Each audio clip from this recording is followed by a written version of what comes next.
Hi. The wine in her glass was half gone, deep red catching the kitchen lights. Mine sat untouched. I kept running the numbers in my head, trying to find the right moment to bring it up. She was tapping away on her phone, manicured nails clicking softly. The roast chicken was already cold, the salad wilting. I finally set my fork down. "About that handbag you bought last week," I said, keeping my voice measured. "We didn't talk about it. The statement came through today." She didn't look up. Just a small shrug. "It was on sale." I took a slow breath. "It was $5,000. She glanced at me then, finally. Not with guilt, more annoyance. "You're making a big deal out of nothing." "That's not nothing," I said quietly. "We've talked about this before. Large purchases, we agree first." That's when it happened. She gave this sharp, humorless laugh and shook her head. Then without even looking at me, voice flat, she said, "You're just my bank account. Stop acting like you have a say." The words landed harder than I ever could have prepared for. For a second, it was like I couldn't move. Her tone had been so casual. Not a joke. Not drunk. Not something blurted out in a fight. Just, meant. She reached for her glass again, taking a sip as if nothing seismic had just been said. I heard my own pulse in my ears. Forced my voice steady. "Say that again." She didn't. Just kept scrolling on her phone, a slight smirk at the corner of her mouth. I sat back in my chair, hands flat on the table. My appetite was gone. The room seemed colder now, the shadows sharper. She didn't even flinch saying it, I thought, stunned. Not a joke. Not drunk. Not slipped. Meant it. I watched her for a long moment, then quietly pushed my chair back and stood. "I have some emails to finish," I said, voice tight. "Enjoy your evening." She didn't even look up. Came the distracted reply. I sat in my home office for an hour, staring at my monitor, unable to type a word. The sentence kept looping in my head. "You're just my bank account." All the little moments I'd ignored over the years came rushing in, dismissive waves of the hand when I asked about credit card balances. Spa weekends that seemed to multiply. Gifts for friends I'd never met. Vacations booked without discussion. I had always wanted to believe it was carelessness, not contempt. That she was simply bad with money, not bad to me. But tonight, there was no mistaking it. The mask had slipped, and the truth underneath wasn't something I could explain away. I leaned back in my chair, closed my eyes. The weight in my chest wasn't just anger. It was grief, for the marriage I thought we had. For the person I thought she was. I remembered the early days, back when we used to sit on this same kitchen island, planning trips together, laughing over takeout. When every big purchase was something we'd talk about for weeks, saving up for it together. Somewhere along the way, that partnership had eroded. And tonight, with one sentence, she'd driven a spike straight through the remnants of it. I opened my eyes. The room felt different now. Not mine anymore. Not ours, just a place where I happened to be paying the mortgage. But beneath the numbness, something else was taking shape. A cold clarity. If that's how she sees me, I thought, then it's time to stop playing the role she's written for me. I didn't confront her again that night. I didn't storm out or slam any doors. I sat in that office until long past midnight, heart heavy but mind starting to turn in new directions. It was the moment everything began to shift. And I knew, whatever happened next, I would not be the one blindsided again. The next morning, the sun was streaming through the kitchen windows like nothing had changed. She was already dressed, casual gym wear, perfectly done hair, travel mug of coffee in hand. "I'm meeting Tasha at the spa," she said, grabbing her keys. I watched her from the doorway. No mention of last night. No apology, no awkward glance. Just effortless dismissal, as if those words hadn't been spoken across our dinner table. I gave a neutral nod. "Have a good time." She smiled faintly, kissed me on the cheek. It felt cold against my skin. "Don't wait up. Might grab dinner out." The door closed behind her. The silence afterward was suffocating. I spent the next hour pacing the living room, mind racing. A part of me wanted to believe it had been a moment of cruelty, sharp words in a bad mood. But as the hours passed, the more obvious truth settled in. She wasn't sorry. She didn't even think it had been out of line. It wasn't new behavior. It was the mask slipping. And now I couldn't unsee it. By noon, I was sitting in front of my laptop, logged into our bank accounts. It wasn't paranoia. It was overdue reality. The first thing I noticed was the sheer volume of charges. Boutique stores. Spa packages. Jewelry. Not one-off indulgences, patterns. I clicked deeper. Luxury brand purchases on weekdays when she'd said she was running errands. Thousands in wire transfers to names I didn't recognize. One caught my eye, a $3,200 transfer to Mercer. Recurring. Monthly. I leaned in, pulse quickening. Who was Mercer?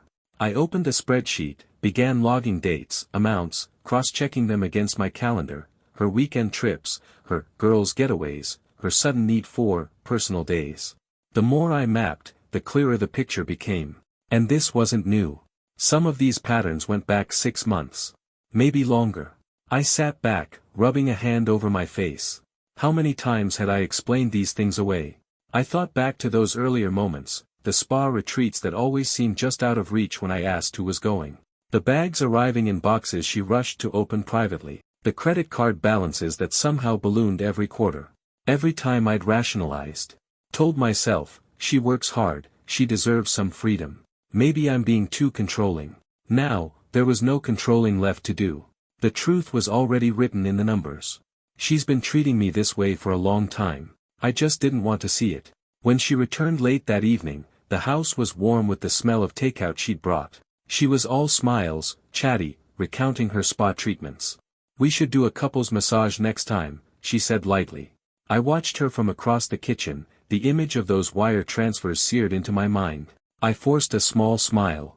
Maybe we should. My stomach twisted at the false normalcy of it. Her arms slipped around me as if nothing had shifted between us. But something had. Beneath the smile, beneath the steady tone, something cold had settled in me. I wasn't going to argue anymore. I wasn't going to plead for respect. From this moment forward, I would move smartly, quietly. She thought I was just her bank account. Fine. But the balance of power was about to change. That night, after she drifted to sleep upstairs, I returned to my office and reopened the accounts. Cross-referenced more dates. The web grew wider. More names. More unexplained withdrawals. I made my first decision then. One that would set everything in motion. Tomorrow, the separation would begin. Not loud. Not dramatic. But final. I stared at the ceiling long into the night, one truth echoing clearer with every breath. There was no going back. The next morning, I woke before sunrise. For the first time in months, I wasn't reaching for my phone to check emails or news. Instead, I stared at the ceiling in the dim light, planning my first move. This wasn't just about the money. If it had only been about the money, we could have had a fight, a reconciliation, drawn new boundaries. But after what she said, it was about respect. About truth. And there was no truth left between us. She slept in. When I heard the soft hum of the shower upstairs, I slipped into my home office and opened a new browser window. First, I reviewed the joint accounts again, tracing every automatic deposit, every scheduled transfer. For years, my paycheck had flowed straight into the shared pool, an arrangement I'd never questioned. Now, it was a vulnerability. An hour later, after a few quick forms and a call to my payroll manager, the redirection was in motion. From now on, my salary would land in a new, personal account. Untouched. Shielded.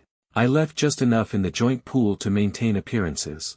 Enough to pay the mortgage, utilities, and her usual small expenses. Enough to keep her unsuspecting, for now. Next, I cancelled the secondary credit cards. The ones that carried my name and liability, but that she used freely. The bank made it easy. A few clicks, a brief verification. Done. But shielding finances was just the first layer. By noon, I was sitting across from a trusted legal contact, a sharp, discreet attorney I'd once used for a business contract dispute. He listened quietly as I outlined the situation. I kept it simple. I need to legally protect my personal assets. And I need discretion. His gaze sharpened. Marital assets can be complex. But yes, we can start with immediate protective measures.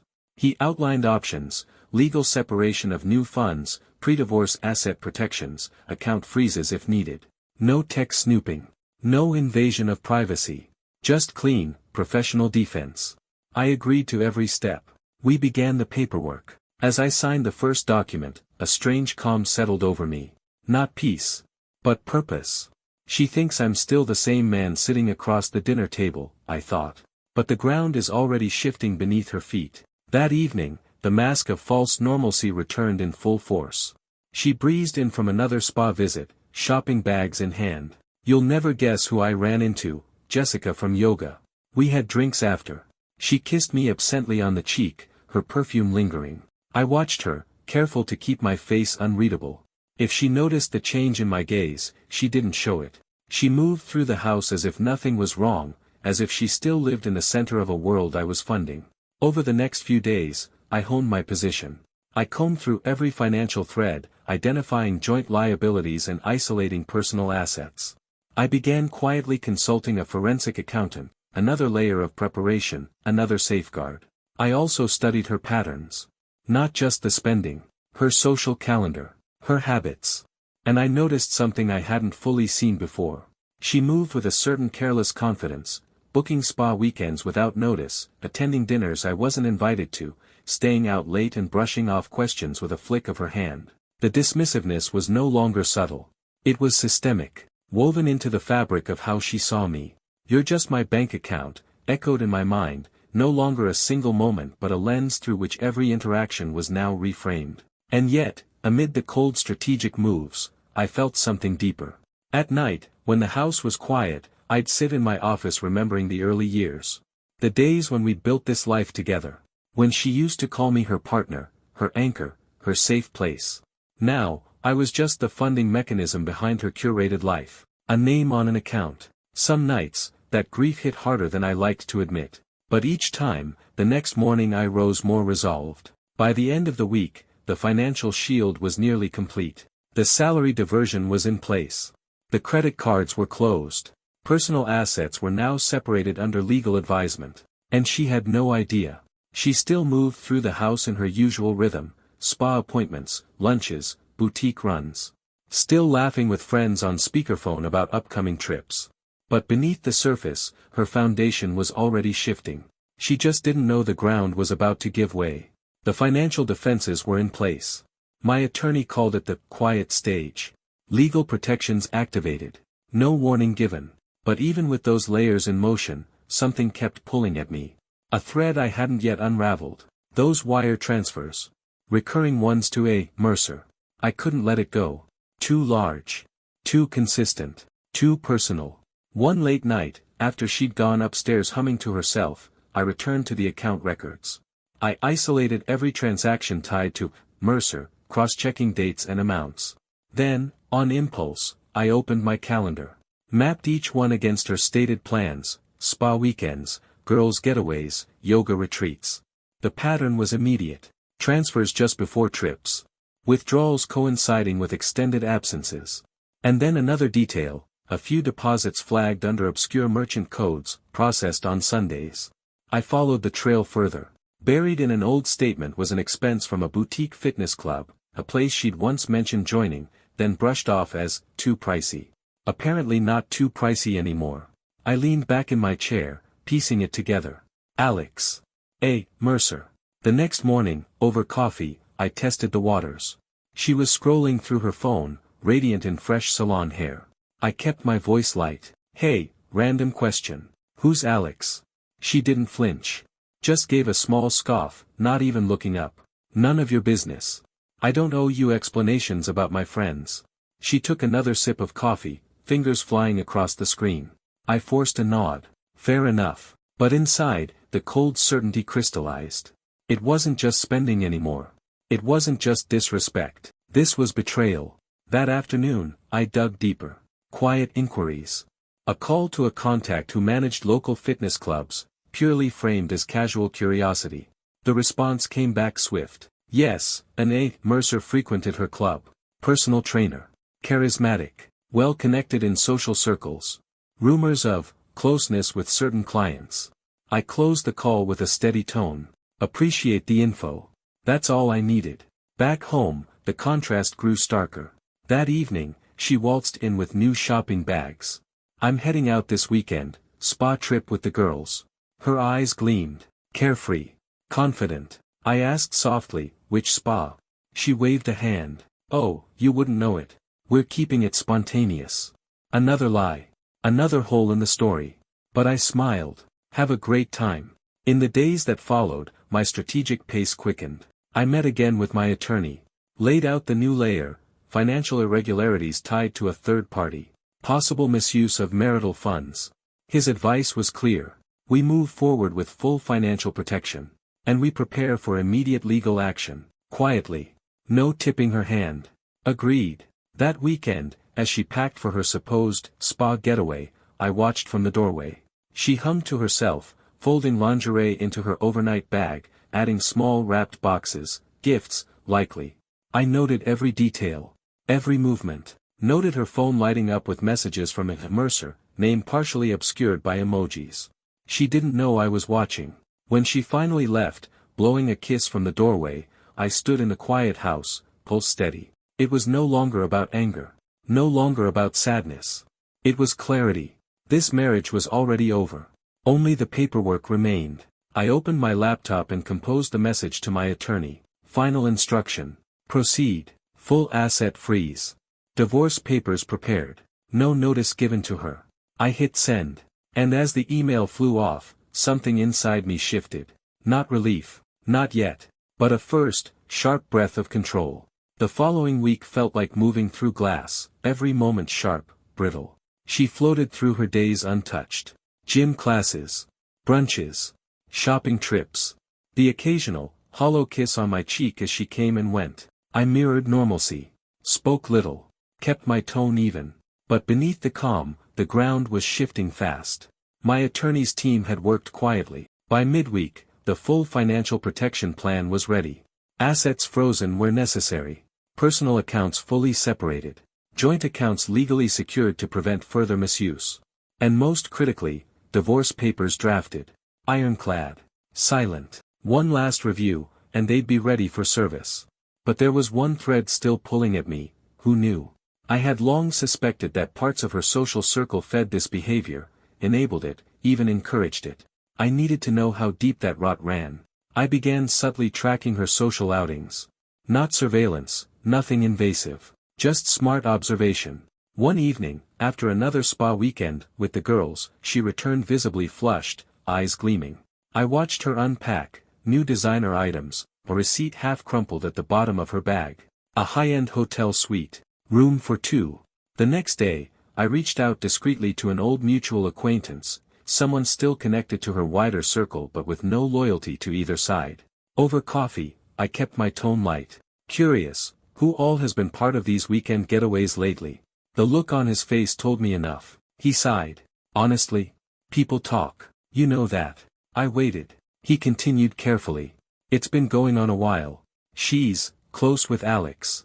Everyone knows. Some folks thought you must have known too. I felt the words hit, a strange, hollow echo. So. It wasn't private anymore. It was social currency. Friends knew. Some even laughed behind my back. That night, alone in my office, I let the full weight settle in. Not just personal betrayal. Public betrayal. The image of our marriage had been crumbling for months, longer than I'd allowed myself to see. They thought I knew. They thought I accepted it. A strange mix of grief and cold determination filled me. That version of me, the blind, accommodating husband, was gone. The next morning, I met with my attorney once more. I laid out the final pieces. Financial betrayal confirmed. Social exposure confirmed. His response was calm. We're ready. You give the word, we file immediately. And with the asset protections in place, she won't see it coming. I gave the word. In the days that followed, I played my part perfectly. I joined her for casual dinners. Smiled faintly when she talked about future vacations. Let her believe everything remained in its place. But inside, the decision was final. I had crossed the point of no return. The papers were processed. The account secured.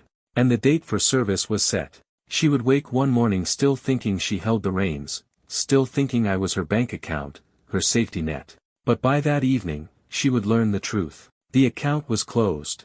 And so was the marriage. It was a Thursday. Bright, clear, the kind of morning where everything looked sharp-edged. She had an energy to her that day, floating around the house, humming as she packed. Another spa weekend. Another staged performance. I watched her with a kind of detached clarity. The last act was already in motion. Late afternoon, she approached me in the living room, phone in hand, eyes gleaming. "Hey, can you send me that wire for the weekend?" she asked, light as air. "The girls and I are upgrading the suite." I closed my laptop gently. Met her gaze. Then, without a shift in tone, I said, "Actually, I have something for you." I rose, walked to my office, retrieved the prepared folder, the legal letter and divorce papers inside. Returned to the living room, handed it to her calmly. She blinked, still smiling, the performance unbroken. "What's this?" I kept my voice level. "You called me your bank account. That account is closed. So is this marriage." The words landed like a stone in a still pool. The smile faltered. She opened the folder, scanning the first page, then the second. Her face drained of color. What is this?" she demanded, voice cracking, eyes darting. I met her gaze, steady. "Exactly what it says. The legal process has already begun. The financial protections are in place. You'll find your access has changed." She looked down again, fingers trembling now. "You can't be serious." "I'm entirely serious," I said quietly. "The account is closed."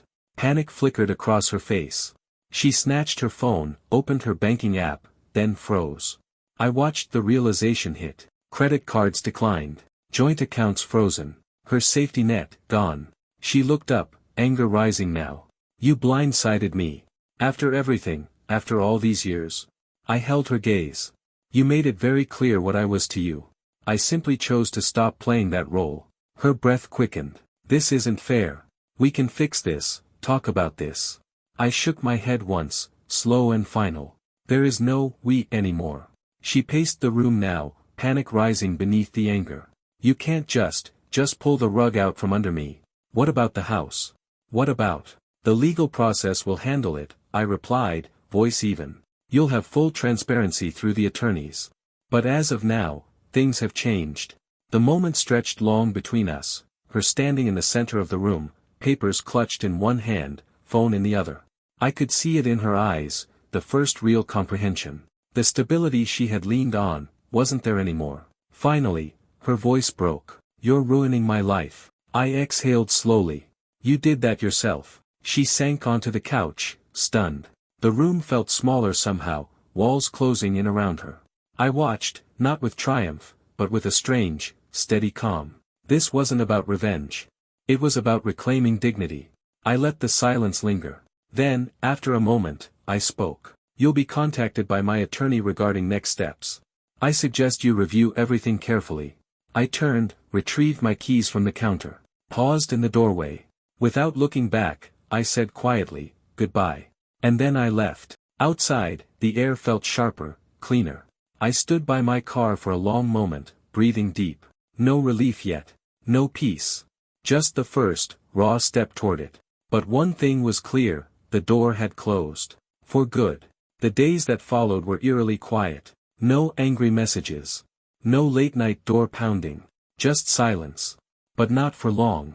By the third day, my attorney forwarded the first flurry of communications from her side, angry, scattered, panicked. Her tone shifted with each message, indignation, bargaining, thinly veiled desperation. The legal protections held. There was nothing for her to grasp. By the end of the first week, word had spread.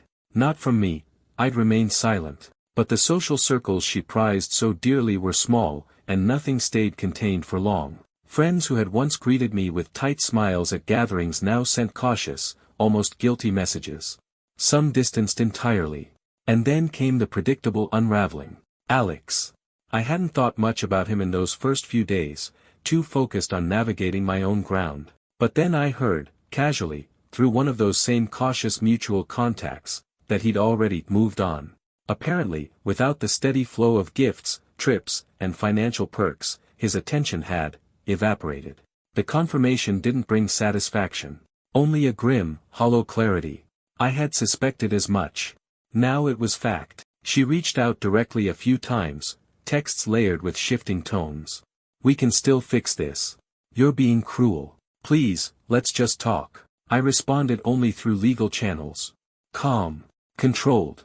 No chaos. No public spectacle. Just quiet, deliberate action. The financial restrictions held firm. Court orders reinforced the protections already in place. No more free-flowing access. No more impulse trips on my tab. She was forced to adjust, rapidly. Through it all, the house remained an odd liminal space. We still shared it temporarily, per legal protocol, but it felt cold, formal. Conversations were transactional, if they happened at all. Most nights, I worked late in my office, the hum of the fan masking the silence. But the deeper toll wasn't just financial. It was emotional. Every room carried echoes of a life that no longer existed. The kitchen where we'd once laughed over weekend pancakes. The living room where we'd planned vacations I now knew were facades. The weight of those memories pressed hard in the early weeks. And yet, beneath the grief, something else was growing. A hard-won clarity. A steadier pulse. I no longer lived under her illusion. No longer played a part in a story she had rewritten without me. I was reclaiming something essential. The divorce progressed cleanly, despite her initial resistance. The legal groundwork I'd laid held strong. By the time the first court dates arrived, she had no leverage left. Friends had drifted. Financial avenues had closed. Even Alex was conspicuously absent. When the final documents were signed, there was no grand confrontation. Just a final signature. A last glance across a sterile conference table. Her expression held none of the confidence from those earlier days, only a tired, bitter edge. I stood, shook my attorney's hand, and walked out without looking back. Thank you for watching. Bye.